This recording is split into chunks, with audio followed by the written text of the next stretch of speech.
back to Timeless Tales, and I have a series spotlight for you to enjoy today. I promised the series months ago. I'm finally getting around to doing it. So here it is, the Autumn Fairy series by Brittany Fichter. So this is the Autumn Fairy, and followed by the Autumn Fairy of Ages, and last, of course, the last Autumn Fairy. And this whole series is amazing, but I do have to point this out. Look at how thick these books are. I mean, that is a thick book.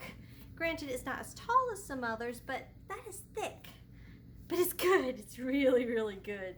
This whole series was really enjoyable for me to read. I actually started it on Kindle. So I read the whole series on Kindle actually. And then because I love having books, I love having a library, I got the paperbacks because why not? And they came in and I'm like, oh wow, I read that much. That's a pretty big book. So yes, this is the Autumn Fairy series, like I said, by Brittany Fichter. It is a wonderful series. I'm gonna set this up here so you can kind of see them while I talk about them. So it starts off in the Autumn Fairy with Katie and Peter, and Katie is just unique. She's an outcast. She doesn't know what she is. She thinks she's this awful, horrible creature because a lot of times she'll touch something and it'll be destroyed or hurt, or she has a lot of destruction that she just has pent up in her and she can't seem to help it. Peter was her childhood friend growing up who went away, became a knight, came back at just the right moment to rescue her and bring her back to where he lives now. And let's just say there's some interesting dynamics because she's always had a crush on him and he is clueless as all get out in this first book because, well, he's clueless. But he's still very much a hero and very much cares about her and tries to help the way he can, but no one knows how to actually help her. And, well, until she finds another person who can help her, and let's just say some interesting results happen. But it's a beautiful tale. It is very much Katie's tale of learning to figure out who she is, but how to embrace who she is. And that's why it's really well done. It's a great start. So the second book, The Autumn Fairy of Ages, Peter gets over being stupid, but they start on this one island that they know, and they are at the end of the first book. They're visited by people from another island, including fairies, which is what she winds up being. And they invite them to this huge grand council of all the islands, where it's very pomp and circumstance and all this, that, and the other. And these two don't follow the rules at all. They are very much in it to change the path, change the dictates and the way things are done.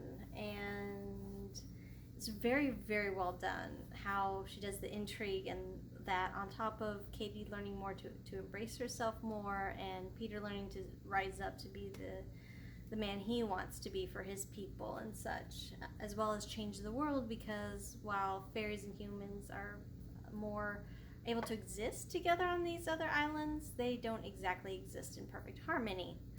And, well, Katie and Peter are not exactly fond of that for obvious reasons.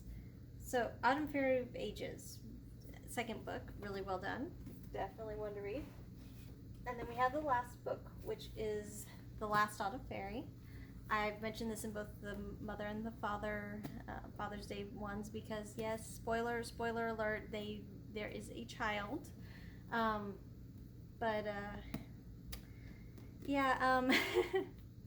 so I read these months ago, and I'm still tearing up from it. So you might need tissues to read this book. It is beautiful.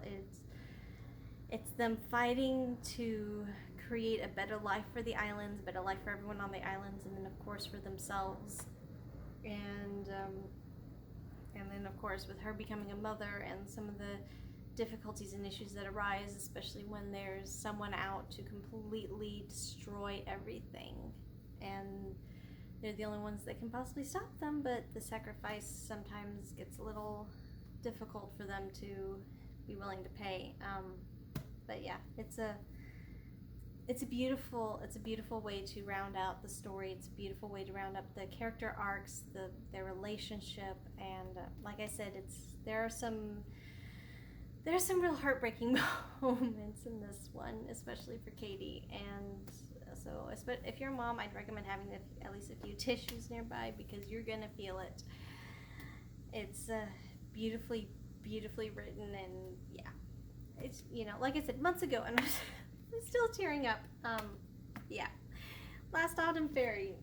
So yeah, that's the Autumn Fairy trilogy. In a very quick nutshell, it is a really good series. It's a great fantasy, well-built worlds, well-written, and just poignant and beautiful in some of the storylines and aspects. So, and Brittany Fichter is the author. I've read more of her books, and she is amazing. So if you're looking for fairy tales, or if you're looking for fairy tale retellings too, she has a wonderful line of that, which I will be reviewing at another time. So let me wrap this up, since I'm sure this is already going very long. Autumn Fairy, Brittany Fichter. Check it out, read it. Hope you love it as much as I do, and comment below if you have any others of hers you've read, or any other fairies books that you really like. And I'd be interested in knowing what you're into. Anyways, thank you for joining me. I'll see y'all next time. Bye!